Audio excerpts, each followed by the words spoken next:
पर क्या हुआ ना, स्कूल से हम लोग जो है भाग आए है ना। अब भागे, उसमें क्या हुआ, जस्ट मेरे साथ जो है 2-3 लड़का भागा, तो लड़का लोग जो है भाग आया दौड़ दौड़ के, हम भी भाग रहे थे। अब एगो लड़का को पकड़ लिया है स्कूल से, जैसे भागता है ना तो टीचर भेज देते पीछे से, जाओ रे ओकरा पकड़ के ला। 10 से कमी ना होता है, तू भाग गए हम केना रहबै, वो पकड़ने के लिए दौड़ कर चल आता है, रे जल्दी ओकरा ला पकड़ के ना, साथ में रहेंगे। अब वो बेचारा जी जान लगा के ओकरा जाकर पकड़ा, हम लोग तो आगे भाग आए। अब एगो दोस्त पकड़ा गया, अब पकड़ा गया तो गाँव घर में जनबे करते हो। अब अपना पार में जब भागने के बाद जो है, अपने घर के नज़दीक भागने के बाद कोनो आ जाए पकड़ के पीट लेना है तो लड़का आया पकड़ने के लिए, तो दोस्तवा सब जो है, दोस्तवा कह रहे हमको जो है पकड़ लिया है, हम लोग गए पकड़ के पीट दिए ओकरा बढ़िया से, भाग गया। उसके बाद छोड़ तर के उसके बाद हम लोग जो है डरे, स्कूल जो है 4-5 दिन नहीं गए। अब सोचे सर जी अब तो भूल गए होंगे, 5 दिन हो गया है ना, पीट दिए अब जब 4-5 दिन हो गया तो हम लोग सोचे क्या जो सर जी भूल गए होंगे। उसके बाद जैसे ही 6ठा दिन गए तो आराम से जो है फर्स्ट पीरियड में कुछ नहीं किए, फिर टिफ़िन हुआ, सब खाना वाना मिड डे मील मिलता तो सब खाना वाना जो है आराम से खा लिया। उसके बाद कोई मतलब संकुल से आ गए हैं ना, होता है ना पहले स्कूल का प्रत्येक मतलब हेड होता है, संकुल में से आते हैं कोई इंक्वायरी के लिए, तो वहाँ से कोई शिक्षक आए हुए थे, हमको कहते हैं जपी जाओ तो तनी 1 गिलास पानी लेके आओ है ना। हमको पानी लेने के लिए भेज दिया, एगो दूसरा को कहते जाओ तो एगो डंडा लेके आओ अब हमको लगा सर जी अब पानी मांगे हैं मतलब तो पीटेंगे नहीं, क्योंकि हमसे पानी भी नहीं पियेंगे तो पीटेंगे थोड़ी अब जैसे ही पानी लेके उनको दिए जो आए हुए थे उनको, उसके बाद कहते चलो वहाँ हाथ निकाल है ना। 4 डंडा पीटे हमको। उसके बाद जो है जब से वो टीचर रहते थे हम लोग नहीं भागते थे है ना, तो दूसरा टीचर आते थे तो वो लोग उतना ध्यान नहीं देते थे, लेकिन वो टीचर जो थे ना वो क्लास में जो है मतलब पढ़ा। एक माटी का दिया है जो सारी रात अंधियारे से लड़ता है, एक माटी का दिया है जो सारी रात अंधियारे से लड़ता है, तू तो भगवान का दिया है, तू किस बात से डरता है, हथेली पर रखकर नसीब तू क्यों अपना मुकद्दर ढूंढता है, सीख उस समंदर से जो टकराने के लिए भी पत्थर ढूंढता है।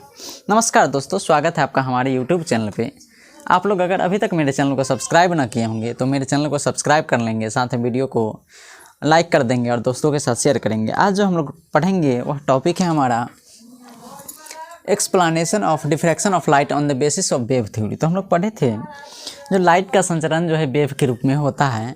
आज हम लोग क्या करेंगे, डिफ्रैक्शन ऑफ लाइट का जो है किसके आधार पे, तो वेव थ्योरी के आधार पे इसका हम लोग एक्सप्लेनेशन करेंगे। तो सरल फॉर्म में होती है, अब इसको हम लोग समझते हैं। सपोज मान लीजिए बचपन में सब जो है स्कूल से भागा है ना, बच्चे लोग भागता ही हैं, हम लोग भी भागे हैं, आप लोग भी भागे होंगे। तो जब छुट्टी होता है तो सब सीना तान के क्या करता है, गेट से निकलता है। लेकिन जिस समय छुट्टी से पहले टिफ़िन वाला, देखो खाना खाने के बाद जो है ना स्कूल में मिड डे मील मिलता है, तो खाने के बाद जो है भागने का मज़ा ही कुछ और होता है ना। तो उसमें खिड़की का जो छड़िया होता है उसको तोड़ देता है बच्चा लोग भागने के लिए, या फिर जो है टेढ़ा कर देता है। अब वह क्या है, गेट के अपेक्षा तो काफ़ी छोटा है उसका आकार, तो उसमें बच्चा लोग गोल मटोल होकर के पहले मुंडी निकालता है, फिर लंबा टेढ़ा होकर के मतलब अपने आप को एक गोल शेप में बना करके उससे क्या होता है, निकलता है। मतलब क्या, जो द्वारक का आकार छोटा होने पे वह क्या करता है, अपना आकार जो है परिवर्तन करता है ना। और बड़ा सा जो है गेट रहने पे वो बिना आकार में परिवर्तन किए हुए पार कर जाता है। सेम कंसेप्ट है यहाँ पे लाइट के लिए। यदि लाइट जो है बड़े द्वारक वाले जो है होल से होकर के गुजरे, अर्थात अपने वेवलेंथ से बड़ा द्वारक वाले होल से होकर गुजरता है, तो वह लाइट क्या करता है, स्वयं जो है बिना मुड़े उड़े जो है पार कर जाता है। लेकिन जैसे ही उस लाइट को उसके वेवलेंथ की तुलना में छोटे आकार वाले छिद्र से गुजारा जाता है, तो अपने लाइट जो अपने आकृति में परिवर्तन कर लेता है, वो स्फेरिकल शेप को प्राप्त करता है। कैसा शेप को प्राप्त करता है ना। और चूँकि हम लोग जानते हैं लाइट वेव जो है वह वेव फ्रंट के क्या होता है, परपेंडिकुलर होता है। सो इस प्रकार के जो लाइट सोर्स प्राप्त होता है वह कैसा प्राप्त होता है, तो वह स्फेरिकल प्राप्त होता है। कैसा प्राप्त होता है, तो यही क्या है, मतलब क्या, जब लाइट जो है किससे गुजरता है, छोटे छिद्र वाले स्लिट से होकर गुजरता, तो वह अपने आकृति में क्या कर लेता है, परिवर्तन कर लेता है। और यही कंसेप्ट कहता है डिफ्रैक्शन ऑफ लाइट। जो जब लाइट रे क्या होता है किसी भी छिद्र से होकर गुजरता है, तो लाइट रे क्या होता है, उसके किनारे से मुड़ जाता है, जिस घटना को हम लोग डिफ्रैक्शन ऑफ लाइट कहते थे। यहाँ भी क्या हो रहा है, छोटे क्षेत्र से गुजरता है, उसके बाद क्या होता है, मुड़ जाता है। मतलब यह घटना क्या हो गया, डिफ्रैक्शन ऑफ लाइट हो गया। उम्मीद है आप लोग को अच्छे से समझ में आया होगा। चलिए हम लोग देखते हैं इसके बाद वाला टॉपिक क्या है। देखिए हम लोग का जो अभी टॉपिक है यह क्या है, diffraction of light due to a single narrow slit. मतलब जब लाइट जो है सिंगल नैरो स्लिट से होकर के गुजरेगा तो उसकी वजह से जो डिफ्रैक्शन होगा वह क्या होगा, इसको हम लोग जो है अभी इस वीडियो की सहायता से समझेंगे। और इसका सेंटर मैक्सिमा जो होता है, इसका एंगुलर चौड़ाई क्या होगा, है ना, इसके बारे में हम लोग पढ़ेंगे। सबसे पहले देखिए diffraction of light due to single slit narrow. मतलब इस सिंगल नैरो जो है, सिंगल स्लिट नैरो के आधार पे हम लोग डिफ्रैक्शन की घटना को प्रदर्शित करने के लिए फर्स्ट ऑफ ऑल एक लाइट सोर्स लिए, 2 उत्तल लेंस लिया और एक स्लिट लिया, है ना, इस और एक मतलब प्रकाश सोर्स ऐसा है ना, और एक हम लोग क्या ले लिए, लास्ट में पर्दा ले लिए। इसको हम लोग चित्रानुसार क्या किया, सजा दिया। मतलब सबसे पहले लाइट सोर्स होगा, उसके जस्ट बाद क्या होगा, तो उसके जस्ट बाद एक उत्तल लेंस होगा, फिर उसके ठीक बीच में एक क्या होगा, तो नैरो स्लिट होगा, और उसके बाद फिर क्या होगा, एक उत्तल लेंस होगा, और उसके सबसे लास्ट में क्या होगा, पर्दा, है ना, जहाँ पे हम लोग को क्या चीज़ की घटना प्राप्त होगा, डिफ्रैक्शन की घटना जो है प्राप्त होगा। अब सबसे पहले क्या होगा, लाइट सोर्स से जो है प्रकाश किरण निकलेगा, तो यह इस प्रकार से जाएगा। हम लोग जानते हैं जो यदि उत्तल लेंस के समांतर अगर प्रकाश जाता तो वह किरण जो निर्गत किरण उसका तो एक ही बिंदु पे मोड़ देता है, और यदि एक ही बिंदु से सभी दिशा में जाता है उस पर, तो उसको समांतर कर देता है। तो यहाँ पे एक ही बिंदु से जा रहा है सभी पे, तो इसको क्या कर दिया, समांतर कर दिया। अब समांतर कर दिया तो यहाँ पे जो है CD वेव फ्रंट का निर्माण हो गया। अब यह वेव फ्रंट जो है, जितना बड़ा स्लिट था उतना ही बड़ा वेव फ्रंट का निर्माण हुआ, अर्थात दोनों के बीच की चौड़ाई क्या मान लिए, D मान ली, है ना। अब यह जो वेव फ्रंट था, अर्थात यह जो इससे निर्गत किरण हो गया, यह स्लिट से होकर गुजरने के पश्चात क्या हुआ, जो हम लोग जानते हैं किनारे से कोई भी चीज़ मुड़ जाता है, तो किनारे से जो है थीटा कोण पे यह क्या हो गया, डिफ्रैक्ट हो गया, मुड़ गया, और कहाँ पे पहुँचा, L2 लेंस पे। हम लोग जानते हैं फिर से जब लेंस में चेंज होगा तो यहाँ पे समांतर जा रहा है, समांतर आके फिर क्या करेगा, सबको एक साथ मोड़ देगा। अगर यह इसके पथ में यह नहीं होता तो यह क्या जाता, सीधे जाता। मतलब इसके मूल पथ को हम लोग क्या किए, डैश लाइन से दर्शा दिए हैं। अब यह यहाँ पे पहुँचा, उसके बाद फिर से यहाँ से क्या हुआ, रिफ्रैक्ट होने के पश्चात जो है P' पॉइंट पे पहुँच गया। अब देखिए यहाँ पे जो है लाइट का मैक्सिमम वैल्यू होगा, है ना, इसको हम लोग P से रिप्रेजेंट कर दिए इसका सेंटर, और मिनिमम P' हो गया और Q' हो गया। देखिए यहाँ पे हम लोग बात करते हैं अब किस में, चूँकि यह जो है थीटा कोण से डिफ्रैक्ट होता है, मतलब सब क्या होगा, थीटा कोण से होगा। अब त्रिभुज यहाँ पे एक बन रहा है ABE, क्या बन रहा है, त्रिभुज ABE में, किस में, इन ट्रायंगल ABE में हम लोग क्या पढ़े हैं, साइन थीटा इक्वल टू क्या हो जाएगा, तो साइन थीटा इक्वल टू होता है परपेंडिकुलर, तो इसके लिए परपेंडिकुलर क्या होगा, इसके लिए लंब तो यही होगा BE, और बट्टा में क्या होता है, कर्ण होता है, तो BE या बट्टा में कर्ण। देखिए यहाँ पे यह इस पर 90 डिग्री पे होगा, तो मतलब स्वाभाविक सी बात है कर्ण क्या होगा, AB होगा, क्या होगा। अब देखिए साइन थीटा इक्वल टू क्या हो जाएगा, तो BE क्या है, पथ डिफरेंस है। पथ डिफरेंस का मतलब क्या, अगर यह सीधे जाता तो कितना लंबा होता है ना, यह मुड़ गया तो इसकी लंबाई थोड़ा सा बढ़ जाता है, तो इसके लंबाई में से मतलब जो है पाथ डिफरेंस हम लोग कैसे फाइंड आउट करते हैं उसको पढ़े थे। तो इसके बीच पथ का जो अंतर आता है इसको हम लोग ΔX, इसको पाथ डिफरेंस कहते हैं। तो पाथ डिफरेंस क्या है, ΔX है, मतलब BE का वैल्यू क्या है, ΔX है, और AB जो है यह क्या है, इसी के बराबर है ना, मतलब यहाँ पे हम लोग क्या वैल्यू पुट करेंगे, D, कोई दिक्कत। अब देखिए हम लोग बात करते हैं, चूँकि लाइट जो है, देखिए चूँकि लाइट जो है P' पॉइंट पे उपस्थित होगा, है ना, और यदि इधर की ओर होता तो कहाँ पे उपस्थित होता, Q' पॉइंट पे। मतलब चूँकि लाइट की उपस्थिति जो है P' पॉइंट पे है, तो इसीलिए हम लोग पढ़े थे क्या, जहाँ पे लाइट की उपस्थिति तो P' पॉइंट के लिए क्या हो जाएगा, पाथ डिफरेंस ΔX बराबर क्या हो जाएगा, N लेमडा हो जाएगा। अब देखिए ΔX पे हम लोग क्या वैल्यू पुट कर सकते हैं, N लेमडा, इसलिए क्या हो जाएगा, साइन थीटा बराबर, यह फार्मूला होता है, इसको आप लोग ध्यान रखेंगे, है ना। तो साइन थीटा बराबर क्या होगा, N लेमडा बटा में डी। हम लोग जानते हैं चूंकि यह कम ही ना डिफ्रैक्ट होगा, काफ़ी ज़्यादा तो मुड़ेगा नहीं, तो फॉर ए स्मॉल एंगल, किसके लिए, क्योंकि थीटा का वैल्यू क्या होगा, काफ़ी छोटा होगा, तो फॉर ए स्मॉल एंगल के लिए क्या होता है, साइन थीटा इक्वल टू लगभग क्या होता है थीटा के बराबर, इसलिए क्या हो जाएगा theta equal to n lambda बटा में डी। यदि हम लोग यहाँ पे फर्स्ट मिनिमा का बात करें, यहाँ पे लाइट मिनिमा फर्स्ट मिनिमा का हम लोग बात करें तो एन का वैल्यू 1 हो जाएगा। इधर से हम लोग इधर का बात करें तो इधर के लिए फर्स्ट मिनिमा, और इधर का हम लोग बात करें तो इधर के लिए होगा फर्स्ट मिनिमा, मतलब फर्स्ट मिनिमा पी डैश या क्यू डैश के लिए फॉर फर्स्ट मिनिमा, है ना, पी डैश या क्यू डैश। हम लोग उधर से बात करें तो पी डैश, इधर से बात करें क्यू डैश, तो फर्स्ट मिनिमा मतलब एन का वैल्यू 1 हो जाएगा, सेकंड मिनिमा के लिए एन का वैल्यू क्या होगा 2 होगा, तो फर्स्ट मिनिमा के लिए एन का वैल्यू कितना होगा लैम्डा 1 लैम्डा बटा में डी, मतलब क्या होगा लैम्डा बटा में डी। हम लोग सेकंड मिनिमा के लिए बात करते तो फॉर सेकंड मिनिमा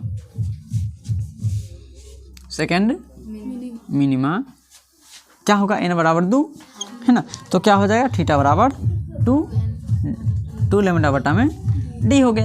अब देखिए इधर से हम लोग फर्स्ट मिनिमा का बात करें या इधर से फर्स्ट मिनिमा, तो दोनों के बीच में क्या होता है, तो लाइट का इंटेंसिटी क्या होगा अधिक होगा, जिसको हम लोग सेंट्रल मैक्सिमा के नाम से, मतलब दोनों के बीच जो है लाइट का इंटेंसिटी क्या होता है, दोनों तरफ से फर्स्ट मिनिमा के बीच का लाइट का इंटेंसिटी हाई होता है, जिसको हम लोग सेंट्रल मैक्सिमा के नाम से जानते हैं। अब हम लोग बात करते हैं क्या, जो यह मिनिमा जो है इसके चौड़ाई क्या होगा, क्या मतलब दोनों जिसको हम लोग जिस चौड़ाई को हम लोग क्या कहते हैं, सेंट्रल मैक्सिमा एंगुलर के नाम से जानते हैं। देखिए तो हम लोग क्या निकालते हैं, सेंट्रल मैक्सिमा का जो है चौड़ाई क्या होगा, एंगुलर, है ना, एंगुलर चौड़ाई क्या होगा। तो सबसे पहले देखिए सेंट्रल मैक्सिमा बन रहा है, अब इधर यहाँ से यहाँ तक भी प्रकाश है और फिर यहाँ से यहाँ तक भी क्या है प्रकाश है, मतलब यहाँ से एक का जो होगा उसको हम लोग अगर दुगुना कर दे तो टोटल आ जाएगा ना, इसलिए क्या होगा सेंट्रल मैक्सिमा की एंगुलर चौड़ाई, है ना, एंगुलर विड्थ बराबर क्या हो जाएगा, तो 2 गुने, तो यहाँ से ये का फर्स्ट के लिए क्या आया है एन लैम्डा बटा, इसको हम लोग 2 से गुना कर देंगे तो क्या आ जाएगा, मतलब 2 लैम्डा बटा में डी। यह क्या आ गया सेंट्रल मैक्सिमा के एंगुलर चौड़ाई। अब हम लोग यदि बात कर लेते क्या मैक्सिमा के चौड़ाई क्या होगा, है ना, मतलब सेकेंड मैक्सिमा की चौड़ाई क्या होगा, तो हम लोग क्या करेंगे सेकेंड मैक्सिमा की चौड़ाई के लिए क्या करेंगे, तो सेकेंड मैक्सिमा का जो वैल्यू है उसमें से फर्स्ट को हम लोग क्या करेंगे घटा देंगे तो उसका चौड़ाई निकल जाएगा। तो क्या हो जाएगा, देखिए सेकेंड मैक्सिमा प्राप्त होगा, सपोज मान लीजिए यहाँ पे प्राप्त हुआ तो इधर से भी क्या होगा यहाँ पे प्राप्त होगा, ऊपर प्राप्त होगा ना, तो पूरा में से यदि हम लोग इसके बीच वाला को घटा देंगे तो क्या बचेगा, सेकेंड का चौड़ाई निकल जाएगा। तो सेकेंड की चौड़ाई बराबर क्या होगा, तो सेकेंड मैक्सिमा के लिए एंगुलर मतलब थीटा का वैल्यू जो होगा उसमें से हम लोग क्या करेंगे फर्स्ट मिनिमा का घटा देंगे, मतलब क्या आ गया लैम्डा बटा में डी, यह क्या आ गया सेकेंड मैक्सिमा की चौड़ाई आ गया ना। तो उम्मीद करता आप लोग को अच्छे समझ में आया होगा, अगर कहीं पे कोई दिक्कत लगेगा तो कमेंट में बताइएगा, हम उसको जो है दूर करेंगे। धन्यवाद। देखिए हम लोग आज क्या पढ़ेंगे, diffraction due to a circular aperture, मतलब सर्कुलर अपर्चर सबसे पहले क्या होता है, तो जितना भी ऑप्टिकल इंस्ट्रूमेंट है उसमें जो लेंस प्रयुक्त होता है उत्तल लेंस, वह जो है एक सर्कुलर अपर्चर की तरह कार्य करता है। सर्कुलर अपर्चर मतलब क्या है, गोलाकार जो है छिद्र होगा उसकी तरह वह भी कार्य करता है। जैसे पर्दा से ही आप लोग टॉर्च जलाते हैं तो चारों ओर से सर्कुलर के रूप में क्या होता है फैल जाता है। मतलब जितना भी लेंस मतलब ऑप्टिकल लेंस है या ऑप्टिकल इंस्ट्रूमेंट है उसमें जो प्रयुक्त उत्तल लेंस होता है सबके सब किसकी तरह कार्य करता है, सर्कुलर अपर्चर की तरह कार्य करता है। सर्कुलर अपर्चर से जब लाइट रे निकलता है तो उसके द्वारा जो है एक सर्कुलर जो है वेव फ्रंट का निर्माण होता है, जिसका बीच वाला भाग जो होता है काफ़ी चमकीला होता है, जिसको हम लोग एयरी डिस्क के नाम से जानते हैं। और उसके ठीक बाद वाला अंधेरा होता है, फिर बीच में क्या होता है उजाला होता है, फिर अंधेरा, इस प्रकार से जो है बार बार क्षेत्र प्राप्त होता है। आप लोग यहाँ पे देख सकते हैं इसकी सहायता से, है ना। देखिए यहाँ पे यह जो है बीच वाला यह क्या ब्राइटफुल है, उसके बाद फिर अंधेरा है, उसके बाद फिर क्या ब्राइट है, उसके बाद फिर क्या अंधेरा है। तो इसको हम लोग जो है यह किसके रूप में होता है, रिंग के फॉर्म में होता है। जो सेंटर वाला भाग होता है उसको हम लोग क्या कहते हैं, एयरी डिस्क कहते हैं। अब सपोज कीजिए जहाँ पे मान लीजिए कोई सर्कुलर अपर्चर था, अर्थात कोई लाइट सोर्स जो कि क्या है सर्कुलर है, जिसके बीच का जो डिस्टेंस है अर्थात डायमीटर कितना है डी है, और इसको सेंट्रल पॉइंट को हम लोग ए मान लिए, क्या मान लिए। अब इससे जब लाइट निकलता है तो इससे मान लिए क्या जो एफ दूरी पर इसका क्या प्राप्त होता है, एयरी डिस्क प्राप्त होता है, और इसका वेव फ्रंट जो कि किसके रूप में होता है, तो रिंग के फॉर्म में प्राप्त होता है। अब इसके जो है जो एयरी डिस्क है ना, एयरी डिस्क मतलब ये वाला भाग जो पूरा एयरी डिस्क होगा, इसके किसी के मतलब जो है पॉइंट से इसके सेंटर पे जो बीच का कोण है वो क्या है, थीटा है, और इसके बीच का डिस्टेंस कितना है, एफ है। इसके सेंटर मतलब एयरी डिस्क के सेंटर और सोर्स के सेंटर के बीच का डिस्टेंस एफ मान लिया, और जो एयरी डिस्क है इसका हम लोग रेडियस क्या मान लिए, आर मान ले लिए। तो हम लोग पढ़े यहाँ पे देखिए क्या हो जाएगा, साइन थीटा बराबर, या हम लोग जब देखा गया प्रयोग के द्वारा, किसके द्वारा, अब इसके ऊपर जब एनालिटिकल एक्सपेरिमेंट किया गया तो प्राप्त किया गया, अर्थात प्रयोग द्वारा यह पाया गया कि यदि इसका वेवलेंथ जो सोर्स लाइट निकल रहा है इसका वेवलेंथ क्या हो, लेमडा हो, तो क्या हो जाएगा, साइन थीटा बराबर होता है क्या, साइन थीटा 1.22 इंटू में लेमडा बटा में डी होता है। क्या होता है, लेमडा बटा में कैपिटल डी है ना, यहाँ पे डी क्या है, तो जो लाइट सोर्स है उसका क्या है, डायमीटर है। यह प्रयोग द्वारा पाया गया, किसके द्वारा पाया गया, बार बार जो है इसको विभिन्न जो है डायमीटर वाले होल से होकर के गुजारा जाता था। उसके बाद जो एयरी डिस्क प्राप्त होता था उसका जो है रेडियस फाइंड आउट किया जाता था, और जो लाइट था वह एक बार नहीं मतलब सबका वेवलेंथ क्या था, कांस्टेंट था। तो उसके द्वारा देखा गया जो साइन थीटा बराबर कितना आता है प्रत्येक कंडीशन में, 1.22 इंटू डी लेमडा बटा में डी। अब हम लोग यहाँ पे देख रहे हैं क्या, एक ट्रायंगल बन रहा है ए बी सी है ना, तो in triangle A B C में tan थीटा बराबर क्या होगा, tan थीटा बराबर परपेंडिकुलर अपॉन बेस, तो क्या होगा बी सी अपॉन में ए सी। अब देखिए tan थीटा इक्वल टू क्या हो जाएगा, तो बी सी का वैल्यू आर है और अपॉन ए सी का वैल्यू कितना एफ है। फॉर स्मॉल एंगल के लिए हम जानते हैं साइन थीटा लगभग बराबर होता है थीटा के, और tan थीटा भी किसके बराबर होता है, थीटा के। मतलब sine theta equal to tan theta equal to क्या होता है, थीटा, क्योंकि साइन tan स्मॉल एंगल के लिए साइन थीटा का जो वैल्यू होता है वो थीटा होता है, tan थीटा का जो वैल्यू क्या होता है, थीटा होता है। तो इसीलिए क्या हो जाएगा, ये दोनों आपस में बराबर, इसीलिए क्या हो जाएगा, आर बटा में एफ इक्वल टू 1.22 इंटू में लेमडा बटा में डी। अब हम लोग क्या कर सकते हैं यहाँ से, तो जो रेडियस है अर्थात जो एयरी डिस्क है वह कितना गोल बनेगा, इसका रेडियस हम लोग क्या करेंगे, आसानी से फाइंड आउट कर सकते हैं। 1.22 इंटू में लेमडा बटा में एफ और बटा में डी, इस फॉर्मूला के सहायता से हम लोग क्या कर सकते हैं, एयरी डिस्क की जो है रेडियस भी फाइंड आउट कर सकते हैं। तो आप लोग को अच्छे से समझ में आया होगा उम्मीद करता हूँ, और अभी तक अगर आप लोग चैनल को ना सब्सक्राइब किए हैं तो कर लीजिएगा और दोस्तों के साथ शेयर कर लीजिएगा। धन्यवाद।